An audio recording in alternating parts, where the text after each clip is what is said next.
Dari kosan Ibu Kota Jakarta dan berjumpa lagi dalam program aksi acara PSD 17, perbincangan santai dengan satu tokoh dengan 17 pertanyaan pada sore hari ini nih. Dan selama 1 jam ke depan nih sahabat Pendengar Indonesia Raya akan ditemani sama saya Virgandi Pradantoro dan salah satu narasumber saya yang merupakan caleg dari Partai Gerindra yang akan mewakili Dapil Jakarta 4, yaitu ada Kecamatan Pulau Gadung, Matraman dan juga Cakung. Nah, ada nomor urut 3 yaitu Ibu Ririn Wulandari. Selamat sore Ibu Ririn. Selamat sore Mas Gandhi. Gimana kabarnya Bu? Alhamdulillah. Gimana sampai saat ini sosialisasi untuk di Dapil 4 ya Bu? Ya semakin kencang saja. Oke, nanti kita bakal tanya-tanya nih sama Bu Ririn tentang aktivitasnya, tentang sosialisasinya dan background dari Ibu Ririn. Dan tetap stay tune terus di Indonesia Raya FM, saatnya beraksi untuk Indonesia.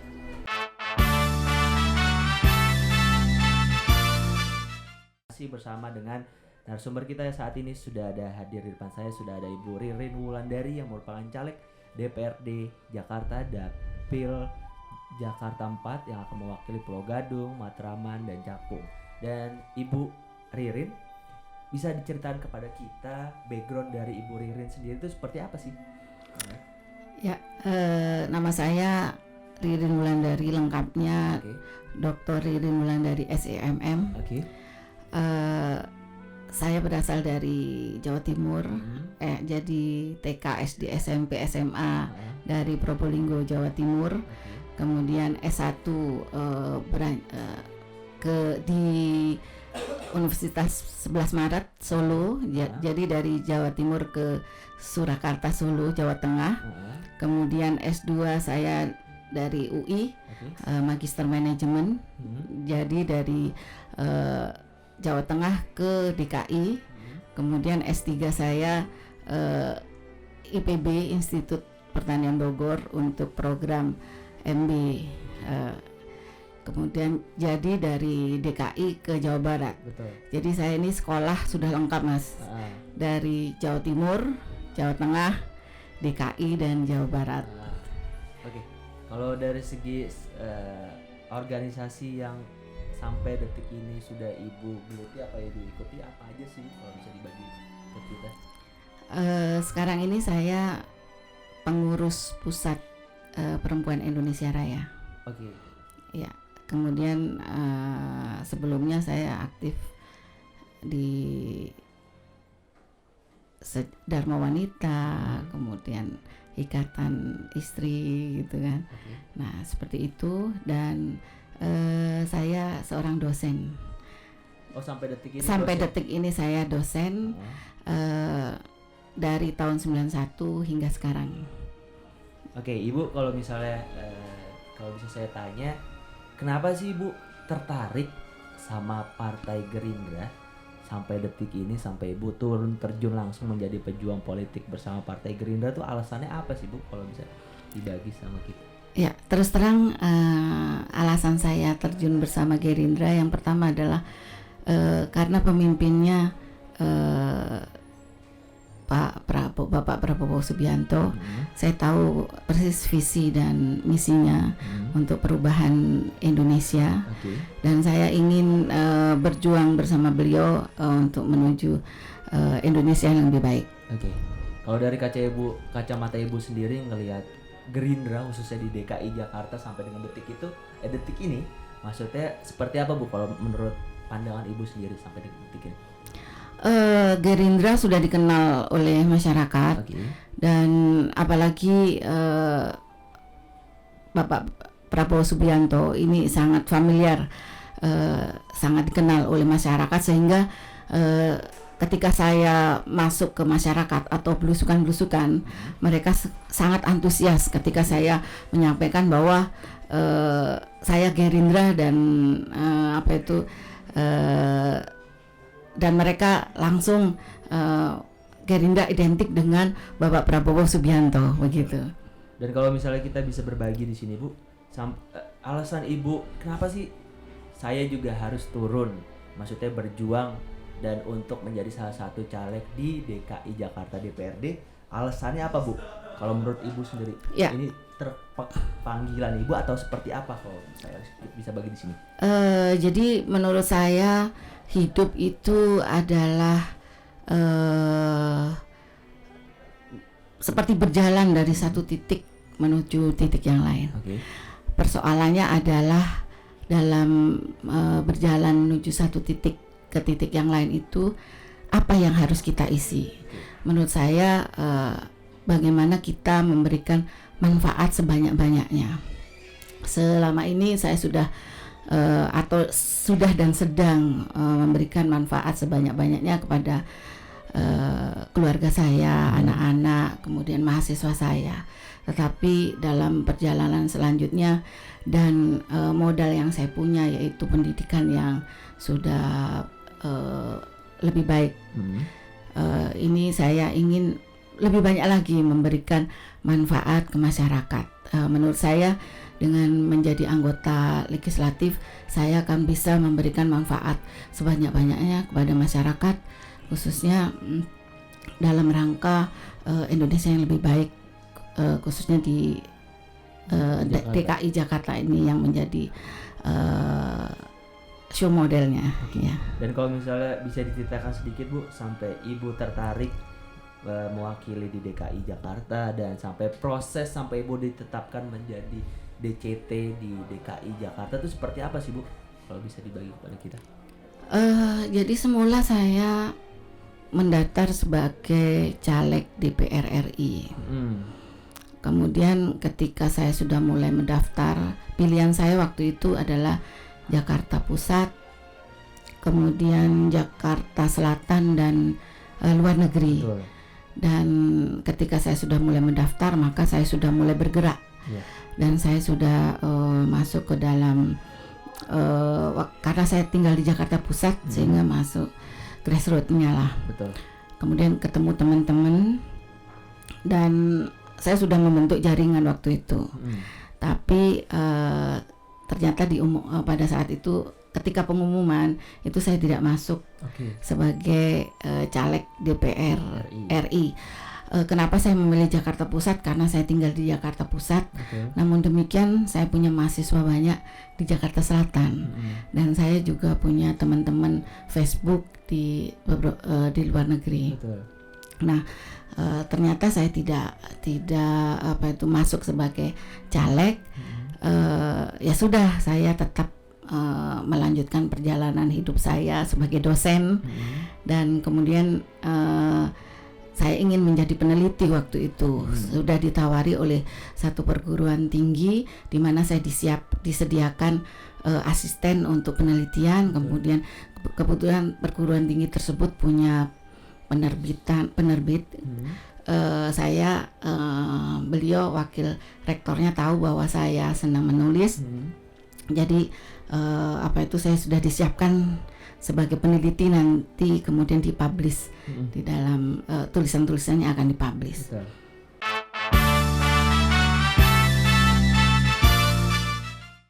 Nah, saya sudah siap seperti itu. Nah, kemudian ternyata ada panggilan dari DPD, teman-teman di DPD, bahwa saya tidak bisa masuk caleg DPR RI, tapi ada lowongan kosong untuk DPRD DKI. Ya, jadi waktu itu saya sempat bingung juga karena saya sudah menetapkan barangkali saya berbuat lebih banyak lagi sebagai peneliti dan penulis, konsentrasi di sana gitu. Kemudian dengan panggilan itu saya berpikir ulang sampai saya sholat istikharah, tahajud dan sebagainya sampai 3 hari itu saya benar-benar berpikir keras. Kemudian saya menyampaikan kepada teman saya bahwa saya sholat dulu, nanti kalau dalam mimpi saya mendapat jawaban saya bilang yes gitu. Nah, kemudian ternyata saya mimpi. Jadi pertanyaan-pertanyaan dalam yang saya ajukan itu dijawab dalam mimpi saya. Akhirnya saya bertekad masuk sebagai caleg. Nah, kenapa saya 3 hari itu benar-benar saya masih bimbang karena satu ketakutan saya, Mas. Tujuan saya kan berbuat banyak kepada masyarakat. Betul. Menurut saya dengan menjadi anggota legislatif saya bisa berbuat lebih banyak. Namun demikian, seperti yang kita lihat di media-media apa saja, itu anggota dewan itu terbelit masalah yang pelik. Betul. Artinya saya khawatir dalam perjalanan saya belok dan tidak sampai pada tujuan saya. Iya. Nah, itu yang saya takutkan sekali. Namun demikian pertanyaan saya dijawab dalam sebuah mimpi. Kemudian saya bertekad itu jalan saya untuk berbuat lebih banyak kepada masyarakat. Oke, sampai Ibu ditetapkan oleh DPD DKI Jakarta menjadi salah satu DCT di Dapil 4. Ya. Perasaan apa yang Ibu rasakan waktu itu?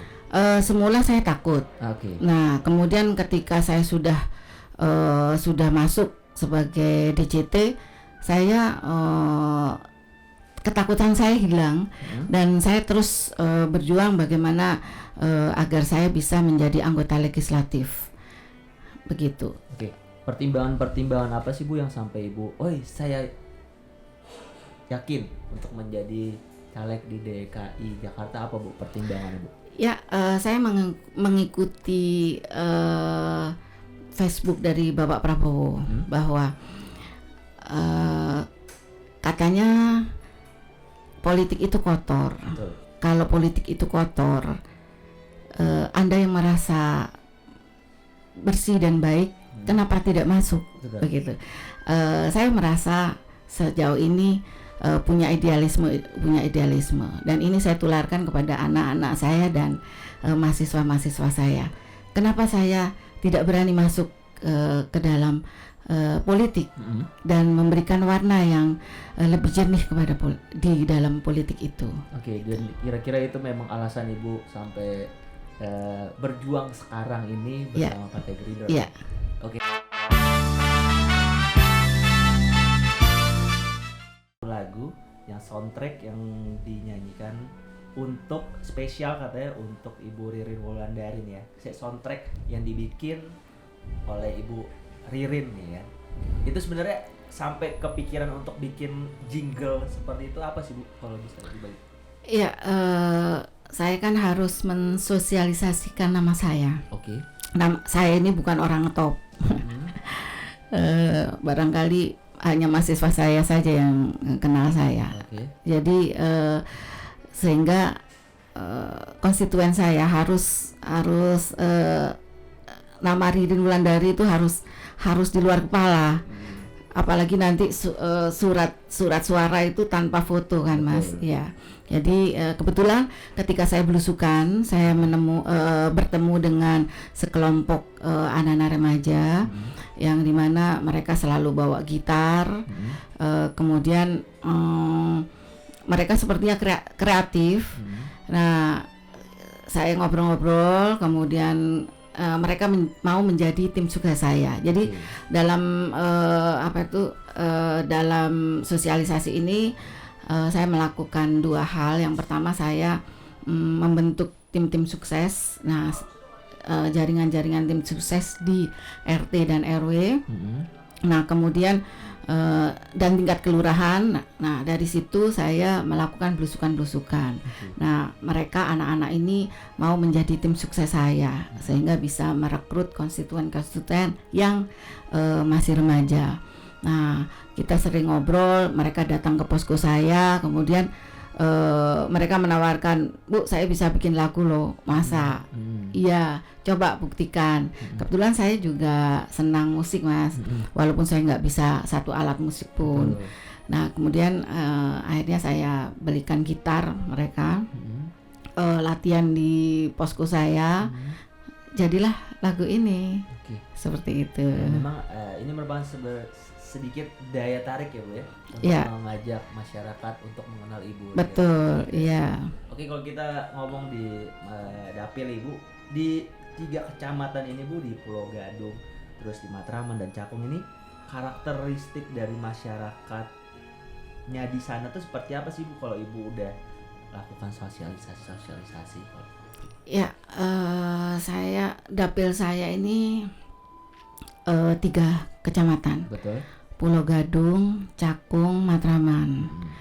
1 bulan pertama saya belusukan, itu terus terang saya kaget sekali.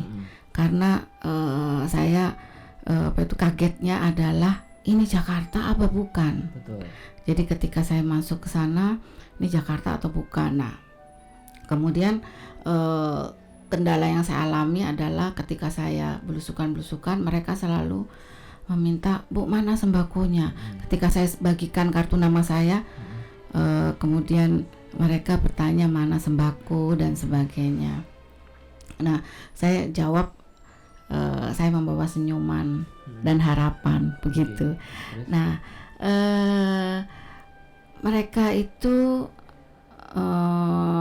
mengenai karakternya ya, karakter mereka itu ya tidak jauh berbeda dengan karakter masyarakat Indonesia secara keseluruhan.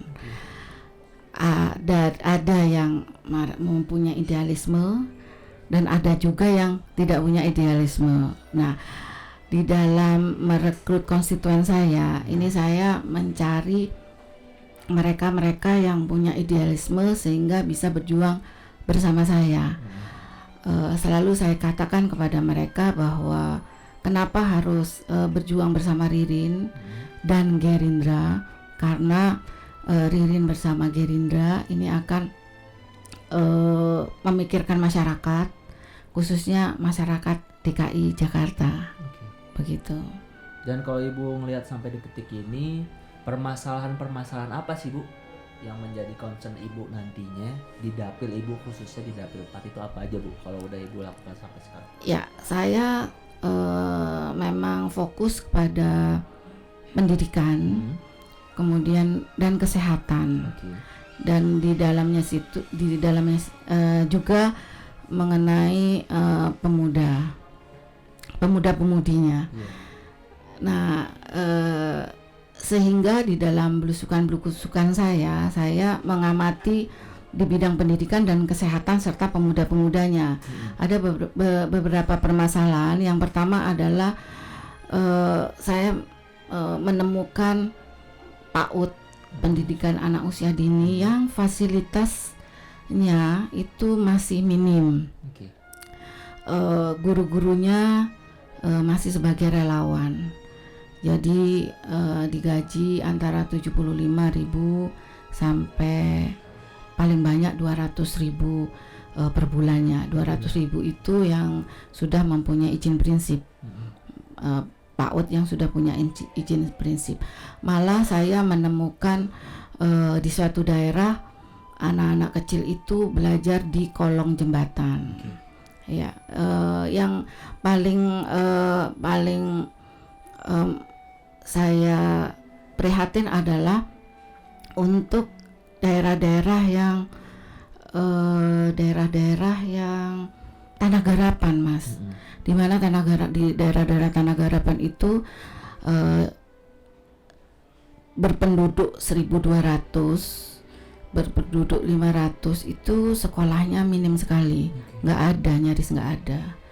Apalagi untuk PAUD, padahal masa keemasan manusia itu antara 0 sampai 5 tahun kan. Iya, kan pembentukan karakter manusia seumur hidup itu di 0 sampai 5 atau 6 tahun. Iya. Sedangkan saya menemukan PAUD yang minim. Nah, ini saya prihatin sekali ke depan Indonesia, khususnya DKI Jakarta ini seperti apa. Itu yang pertama. Yang kedua adalah berkenaan dengan pemuda-pemudinya. Jadi di DKI ini saya kesulitan menemukan satu tempat-tempat yang memang baik untuk berkumpulnya pemuda-pemudi. Iya, saya sering datang ke lapangan Senopati, pernah ke sana Mas. Oke. Nah itu saya senang sekali di sana itu di lapangan di taman, bukan lapangan, Taman Suropati. Iya. Di Taman Suropati itu saya menemukan remaja-remaja yang main biola, ada yang melukis, ada yang duduk sendirian menulis gitu. Mungkin dia punya bakat untuk menulis ya. Kemudian ada yang bersepeda, ada yang berkumpul diskusi. Saya senang sekali. Nah, saya ini tidak saya dapatkan di tingkat-tingkat kelurahan dan tingkat RT. Padahal pemuda-pemuda di tingkat-tingkat kelurahan, tingkat RT itu banyak sekali yang di dapil saya. Saya menemukan banyak sekali di dapil saya ini. Sehingga mereka nongkrong-nongkrong dan sebagainya. Nah, ini adalah permasalahan. Yang permasalahan yang selanjutnya adalah saya masih menemukan remaja-remaja ini putus sekolah. Malah saya menemukan ketika saya belusukan ada seorang gadis, kemudian remaja ganteng itu putus sekolah SD Mas. Saya bingung ini DKI atau mana? Indonesia sudah merdeka atau belum ya? Seperti itu. Nah, kemudian saya kalau putus sekolah SMA banyak sekali ya, termasuk yang menulis lagu ini atau mengarang lagu ini putus sekolah SMA. Nah, permasalahannya apa? Setelah saya amati itu ada beberapa permasalahan. Memang sekarang sudah diatasi dengan KJP ya, Kartu Jakarta Pintar. Tapi Kartu Jakarta Pintar itu kan hanya untuk buku-buku dan uang saku dan baju. Kemudian sekolah sudah gratis, ya kan. Nah, tapi bagaimana dengan transportasinya? Untuk yang SD masih bisa masih bisa lah dicapai. SMP sudah agak jauh. SMA apalagi, ya enggak. Sehingga mereka putus sekolah, itu permasalahannya. Selain biaya transport, permasalahan yang saya lihat adalah khususnya yang putus sekolah SMP ke SMA itu mereka terkendala pada NEM. Sedangkan yang negeri itu kan sedikit Mas. Untuk SMP ke SMA, SMA-nya sedikit. Tidak sesuai dengan kebutuhan. Kemudian sehingga ada saringan NEM. Nah, bagaimana kalau NEM-nya rendah? Swasta. Nah, swasta kalau ekonominya kuat, no problem. Bisa kemana saja, ya enggak. Nah, tapi yang ekonomi lemah bagaimana? Untuk swasta nggak mampu, ya kan. Kemudian untuk mereka ada yang masuk ke SMK supaya setelah SMA setelah lulus bisa bekerja, tapi itu juga tidak mampu karena SMK mahal, ya nggak. Sehingga ada sebagian dari mereka putus sekolah. Ini adalah permasalahan. Kemudian kesehatan, dari kesehatan juga KJS itu merupakan solusi, tapi saya melihat ada yang tidak siap. Kalau dari sisi masyarakat ini sudah mendapat jaminan dengan adanya KJS, tapi mereka belum mendapatkan pelayanan yang optimal.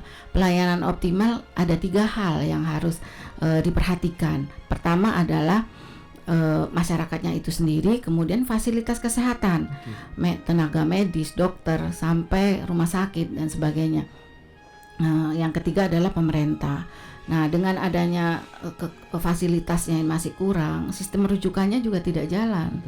Harusnya kan mereka untuk sakit-sakit yang biasa bisa diatasi di puskesmas. Nah, ini yang puskesmas ini yang perlu ditingkatkan, perlu dinaikkan tingkatannya sehingga bisa ada rawat inap dan sebagainya. Dan itu permasalahan-permasalahan. Kalau menurut Ibu sendiri dengan permasalahan-permasalahan yang ada di Dapil 4, solusi-solusi seperti apa sih yang ingin Ibu capai nantinya bila Ibu menjadi salah satu wakil mereka di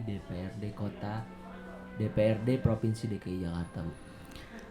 Ya, nanti solusi yang akan saya berikan adalah yang pertama, saya harus menjalani peran saya sekarang ini sebagai caleg. Jadi sebagai caleg saya harus ya meninggalkan sedikit sedikit manfaat lah, sehingga setiap belusukan-belusukan saya membawa buku-buku dan susu-susu. Kita kan di Gerindra ada revolusi putih ya Mas, yaitu memberikan susu kepada anak-anak. Saya memberikan susu dan buku-buku. Mereka senang sekali. Saya berharap dengan buku-buku yang saya beri ini mereka bisa mempunyai keinginan yang lebih luas lagi. Dari keinginan yang lebih luas lagi ini mereka bisa berjuang keras untuk mencapainya. Oke.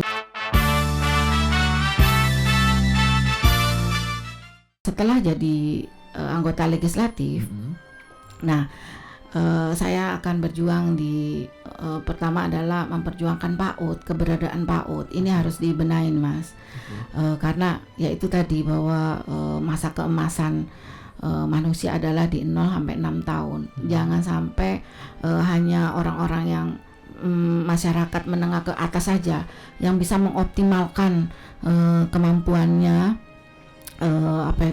Kemudian sedangkan yang masyarakat menengah ke bawah menjadi terpinggirkan. Yang kedua adalah ini yang nanti saya perjuangkan adalah bagaimana di setiap kelurahan-kelurahan ini ada taman-taman yang bisa menampung aktivitas remaja-remajanya. Jadi kalau sekarang kan mereka ke futsal pun bayar. Nah ini bisa mereka di sana sehingga mereka bisa mengoptimalkan kemampuannya. Kan manusia ini tidak hanya harus pandai matematika, harus pandai fisika, biologi, tapi ada juga yang mereka olahraga, mereka jenius di olahraga, seni dan sebagainya. Ini yang harus kita tumbuhkan. Mereka ada yang sebagai jenius, sebagai penulis dan sebagainya. Nah ini yang kita tumbuhkan, itu yang saya perjuangkan. Kemudian untuk yang kesehatan yang akan saya perjuangkan adalah di tiga komponen itu, yaitu masyarakat. Sekarang kan sudah ada JKN, jaminan kesehatan nasional. Nah KJS sudah tergantikan. Nah ini harus disosialisasikan lagi sehingga semua masyarakat punya kesadaran untuk mendaftarkan diri dan memperoleh kartu JKN. Yang kedua, nah ini fasilitas kesehatan ini yang perlu. Ini puskesmas ini harus ditingkatkan kelasnya. Kalau sebelumnya ini tidak bisa rawat inap, ini bagaimana bisa rawat inap sehingga puskesmas ini bisa disetarakan dengan rumah sakit tipe D atau tipe apa gitu kan. Nah kemudian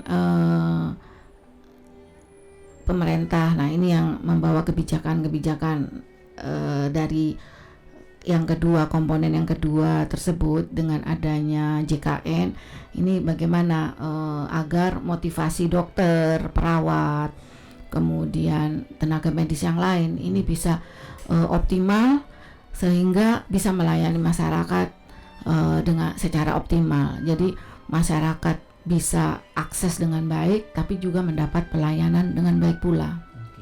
Itu yang akan saya satu lagi yaitu tentang pendidikan non formal. Saya melihat ibu-ibu di sana masih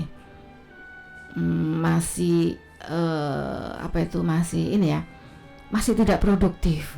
Nah ini bagaimana ibu-ibu, perempuan-perempuan ini bisa lebih produktivitasnya bisa ditingkatkan. Kita tahu bahwa jumlah perempuan dan laki-laki itu kan hampir sama, Mas. Nah, kalau yang laki-laki bekerja, nah berarti yang separuhnya kan tidak bekerja. Nah, ini bagaimana supaya yang hampir separuh ini juga produktif tanpa meninggalkan eh, kewajiban mereka sebagai istri, sebagai ibu. Nah, ini yang perlu kita kembangkan. Tentu saja ini kalau saya lihat terkendala dengan pendidikan. Nah, kayaknya pendidikan formal, informal ini perlu ditingkatkan sampai tidak hanya melakukan kursus, tapi juga bagaimana memasarkan produk-produk mereka. Saya dalam sosialisasi ini memberikan pelatihan pembuatan kompos. Nah, ini saya modali dengan ember-ember. Nanti Maret ini saya akan lihat lagi. Nah, nanti akan saya tentukan juara 1, 2, 3-nya. Maksud saya kalau setiap keluarga bisa mengolah limbahnya menjadi kompos, kemudian dikelola oleh RW, ditimbang, kemudian itu dijual, itu kan nantinya akan menjadi penghasilan mereka. Saya akan membentuk koperasi. Jadi nanti penjualan pertama kompos masing-masing mereka itu nanti akan menjadi ini simpanan wajibnya. Kemudian nanti akan berlanjut ke simpanan sukarela. Jadi pelan-pelan nanti ini akan saya kembangkan. Saya sudah menyampaikan kepada mereka bahwa jadi atau tidaknya saya menjadi anggota legislatif, satu daerah itu, satu RW ini tetap menjadi RW binaan saya. Begitu, Mas.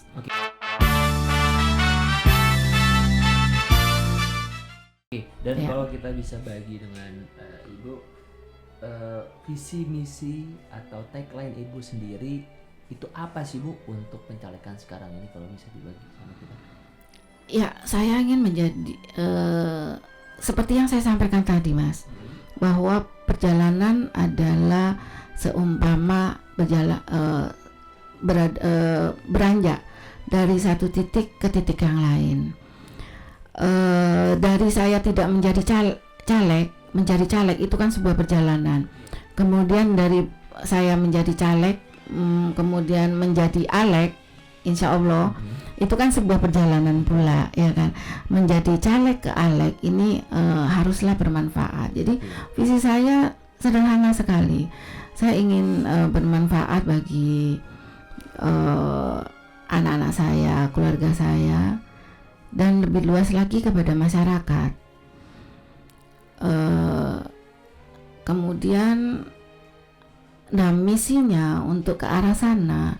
Kalau dulu saya puas sebagai dosen dan istri dan ibu anak-anak, ya. Kemudian saya kembangkan lagi, saya mesti menjadi bermanfaat bagi masyarakat, menjadi bagian dari Indonesia yang lebih baik, gitu kan. Nah, saya untuk ke sana saya fokuskan kepada dunia pendidikan dan kesehatan. Saya ingin sehingga saya ingin memperjuangkan pendidikan yang lebih baik dan merata. Demikian juga kesehatan. Jadi memperjuangkan pendidikan dan kesehatan lebih baik dan merata. Gitu. Saya melihat sejauh ini dari pengamatan saya dan belusukan saya, pendidikan belum merata. Kemudian pendidikan belum baik. Kenapa saya katakan belum baik? Pendidikan yang baik itu kan outputnya harus seseorang menjadikan manusia yang profesional sehingga bisa mandiri secara finansial maupun non finansial. Selain itu pendidikan harus menghasilkan manusia yang berkarakter, jujur, empati, kemudian pekerja keras, ya kan, kemudian bermartabat, artinya bermartabat, gitu kan. Nah, tapi kita lihat belum merata. Kemudian kemudian di satu sisi ada yang mendapat pendidikan tinggi tapi tidak berkarakter seperti yang saya kriteria karakter yang baik seperti yang saya sampaikan tadi kan Mas. Nah ini menurut saya pendidikan secara global itu di Indonesia belum berhasil. Nah saya ingin memperbaiki ya pilot projectnya di DKI lah begitu. Nah itu nanti lewat kurikulum ini yang perlu diperhatikan seperti yang yang ada di 6 program transformasi Gerindra. Itu kan yang keempat mengenai pendidikan. Nah di dalamnya kan nanti buku-buku kurikulum akan diperbaiki. Kemudian buku-buku akan ditertibkan lagi sehingga seorang kakak bisa menurunkan buku-bukunya ke adik-adiknya ya. Malah bisa ke keponakan-keponakannya dan sebagainya. Nah ini yang nanti perlu kita perbaiki gitu Mas. Oke. Dan kalau misalnya Pak Ibu sosialisasi yang dilakukan di ketiga kecamatan di Pulau Gadung, Matraman dan Cakung ini, sosialisasi seperti apa sih Bu yang Ibu lakukan? Ya seperti yang saya sampaikan, yang pertama saya membentuk jaringan-jaringan Mas, tim-tim sukses di 3 kecamatan tersebut, di mana ini di tingkat RT, tapi bukan ketua RT-nya ya, ada yang ketua RT, ada yang bukan, ya kan. Nah di tingkat RT, di tingkat RW, sampai di tingkat kelurahan, koordinator, saya bentuk jaringan-jaringan dan plus koordinatornya. Kemudian saya juga melakukan belusukan sehingga setiap saya datang ke satu wilayah itu saya sudah ditemani oleh tim-tim sukses saya, baik tim sukses yang di bawah maupun koordinator RW ataupun koordinator kelurahan. Nah, selain sehingga saya bisa masuk kepada masyarakat secara enak gitu kan, karena ada yang ketika saya masuk ada yang mereka kenal kan. Nah kemudian dalam perjalanan belusukan itu saya menarik perhatian anak-anak. Selain menarik perhatian anak-anak ya, saya memperluas wawasan mereka dengan memberikan buku-buku. Itu pun nggak banyak.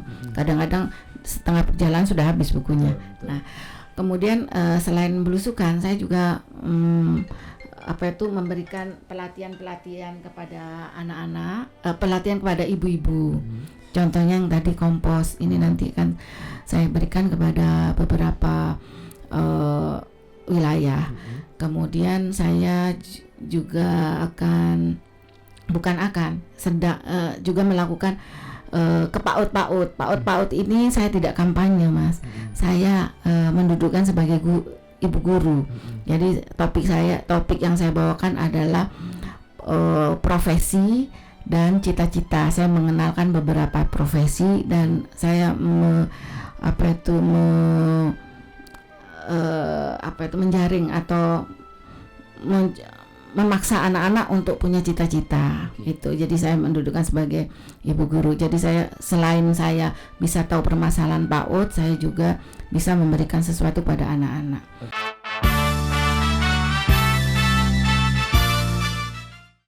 Dan kalau misalnya pas Ibu melakukan sosialisasi, kendala-kendala apa sih Bu yang Ibu dapati di lapangan sendiri itu apa Bu? Kendala-kendala yang ya kendala-kendala hampir saya tidak memperhatikan kendala ya Mas ya. Karena namun kalau ditanya kendala-kendalanya apa, ya pasti ada gitu kan. Salah satunya adalah yaitu pertanyaan ibu-ibu. Pertanyaan ibu itu atau bapak-bapak, loh kok cuman kartu nama, duitnya mana gitu kan, atau sembakonya mana. Nah saya jawab, saya datang dengan senyuman dan harapan, bagaimana, mau nggak Bu, Pak, mau gitu kan. Nah, oh iya Mas, saya juga membantu masyarakat yang apabila keluarganya meninggal, membantu dengan ambulan gratis.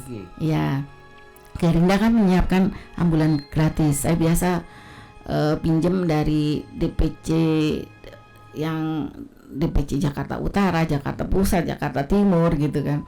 Nah itu kemudian saya juga membantu masyarakat apabila kesulitan mengakses rumah sakit dengan KJS mereka kan. Nah sekarang membantu masyarakat untuk mendaftarkan dirinya dan mendapatkan kartu JKN, Jakarta Jaminan Kesehatan Nasional, karena untuk mereka ini kan biaya juga, walaupun jadi JKN itu kan ada dua mas, PBI dan non PBI, penerima bantuan iuran dan non penerima bantuan iuran. Saya membantu yang PBI, penerima bantuan iuran, gratis kan itu. Tapi untuk mendaftar dan mendapatkan kartunya kan mereka harus prosesnya. Nah naik angkutan umum, minumnya, makannya. Nah ini saya akomodasi, kemudian saya daftarkan seperti itu.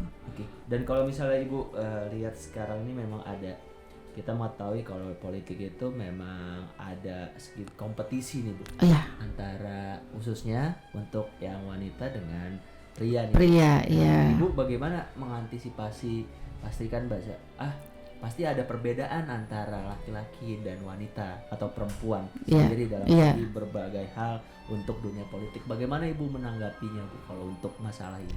Ya, nah ini Mas, ini menarik pertanyaannya. Jadi memang kalau saya mensinyalir laki-laki itu merasa jengah ketika perempuan masuk di dalam dunia politik. Sehingga begitu saya sudah bisa membuat jaringan-jaringan, masuk ke belusukan-belusukan, sudah bisa melakukan penetrasi di berbagai wilayah, mereka baru kebat-kebit ya. Baru kebat-kebit dan saya mendengar dari teman-teman yang lain, waduh Bu, Ibu pokoknya Bu Ririn menjadi saingan pertama. Loh, saya kok jadi saingan pertama dari Bapak A, saingan pertama Bapak B. Waduh, saya kan kejepit nih ceritanya. Nah itu, tapi menurut saya ketika sudah masuk ke politik tidak ada laki-laki dan perempuan. Perempuan yang masuk politik ya harus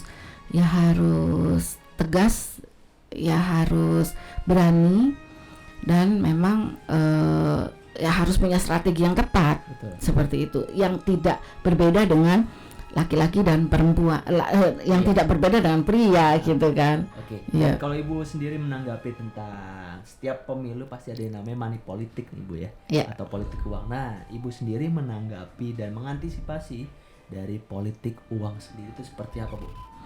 Ya ini yang sampai sekarang menjadi ketakutan saya ini Mas sebenarnya. Saya khawatir jaringan-jaringan yang saya bentuk, ya tim-tim sukses yang sekarang ini saya berusaha membuat mereka solid gitu, ini pecah belah seperti pasukan yang kocar-kacir nih. Nah itu ketakutan saya. Tapi saya selalu mengatakan kepada tim-tim sukses saya bahwa jangan main-main menjadi tim sukses. Seperti kalau Anda salah memilih caleg, ya kan? Kalau Anda salah memilih caleg, maka Anda juga membawa kesalahan itu 5 tahun ke depan. Pertama 5 tahun ke depan. Tapi Anda mengajak di belakang Anda berapa? Ya enggak?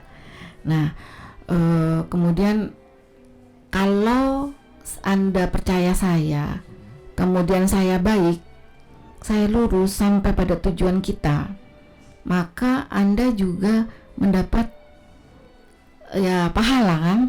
Tapi kalau sebaliknya Anda juga bertanggung jawab, ya kan. Sehingga saya itu punya tanggung jawab yang luar biasa. Anda juga kalau lebih besar dibanding kalau Anda mencoblos untuk diri Anda sendiri gitu. Itu yang pertama. Yang kedua, saya selalu sampaikan kepada mereka bahwa ini juga agar disampaikan kepada konstituen saya bahwa kita harus berpikir 5 tahun ke depan. Saya memang tidak memberikan apa-apa, tapi coba kalau Anda mau menerima uang, kemudian yang lain-lainnya, hitung aja cukup nggak untuk manfaat 5 tahun, ya nggak? Nah itu adalah modal saya, Mas. Tapi tetap saya takut sekali pasukan saya ini kocar-kacir. Tapi ya kalau sedang ketakutan, saya selalu menenangkan diri bahwa nasib kita itu kan Allah yang yang menentukan garis tangan saya. Apakah saya boleh memberikan manfaat sebanyak-banyaknya melalui menjadi anggota legislatif ataukah tidak, itu kan Allah kan gitu. Jadi ya saya tenang saja gitu. Oke.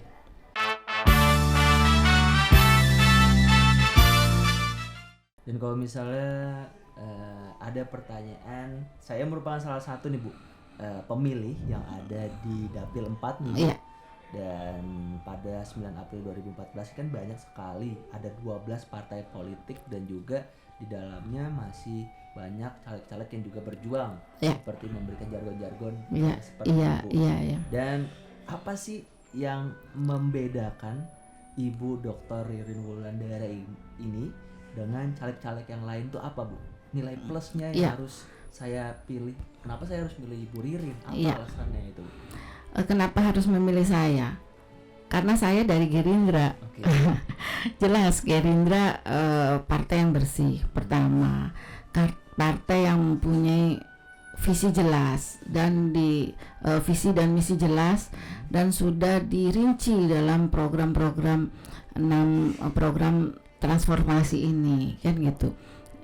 Yang tidak kalah hebatnya Gerindra punya calon presiden yang menurut saya memang satu-satunya yang harus didukung. Ya, yang harus didukung dan berharap banyak menjadi presiden, karena yang paling tepat menjadi presiden adalah Bapak Prabowo Subianto untuk kondisi Indonesia sekarang ini. Karena kita tahu bahwa seorang pemimpin dilahirkan pada zamannya. Nah, zaman seperti ini yang paling tepat adalah Bapak Prabowo Subianto. Nah, saya dari Gerindra, ya kan? Saya yang mengusung beliau, gitu kan? Nah, sehingga harus Gerindra saya. Nah, tapi kenapa apa yang membedakan saya dengan caleg-caleg Gerindra lain di dapil saya, gitu kan? Yang pertama adalah saya punya pendidikan, ya kan? Boleh dong saya mengunggulkan pendidikan saya. Saya punya pendidikan yang tinggi, yang tertinggi lah, kan S3 itu tertinggi. Tapi saya juga punya pengalaman yang panjang juga sebagai pendidik, baik mendidik anak-anak maupun mendidik mahasiswa saya. Anak-anak saya alhamdulillah yang pertama sudah menjadi dokter dan sekarang sedang sekolah spesialis di UI, spesialis penyakit dalam. Mantu saya juga dokter yang juga spesialis bedah saraf. Yang kedua masih SMP, mau SMA. Artinya saya sudah saya sudah punya pengalaman sebagai pendidik. Nah, saya juga sudah punya pengalaman mendidik mahasiswa saya dari tahun 91 sampai sekarang. Nah, di dalam mendidik mahasiswa saya dan anak-anak saya, itu saya tidak mengutamakan bidang akademis saja, tapi bagaimana mereka mempunyai karakter yang unggul gitu. Mereka harus bekerja keras, mereka harus memang harus selalu setelah bekerja keras memasrahkan kepada hasilnya memasrahkan kepada Allah Subhanahu wa taala. Tapi mereka juga harus punya karakter yang bagus, jujur, kemudian loyal, penuh empati. Itu saya tanamkan kepada anak-anak dan kepada mahasiswa saya. Dengan pengalaman seperti itu, saya tentu saja saya mempunyai keistimewaan untuk dipilih, sehingga saya bisa merancang, kemudian mengawal, kemudian mengevaluasi sejauh mana pendidikan di DKI ini, gitu kan. Nah, itu yang saya keunggulan saya, gitu Pak, Mas. Dan tadi merupakan ini, saya punya waktu 1 menit dan 2 menit untuk Ibu Ririn untuk closing statement, untuk mengajak sahabat pendengar semua yang ada di Dapil Jakarta 4, Pulau Gadung, Matraman dan Cakung untuk nantinya memilih Ibu Ririn pada 9 April 2014. Silakan ya. Ya. Jadi bapak-bapak dan ibu-ibu, anak-anakku yang berada di wilayah Pulau Gadung, Matraman dan Cakung, kalau Anda semua memilih Ririn Wulandari, nah itu berarti Anda semua masuk dalam gerbong Gerindra, gerbong Ririn Wulandari menuju perbaikan pendidikan dan kesehatan secara ke arah yang lebih baik dan merata. Itu Mas. Oke. Dan itu merupakan tadi closing statement dari Ibu Ririn. Dan saya punya satu pertanyaan lagi untuk Ibu Ririn. Pada pencalekan ini pada 9 April 2014 ini, Ibu Ririn yakin gak sih Bu untuk menjadi salah satu wakil rakyat akan terpilih ke Kebon Sirih nantinya Bu?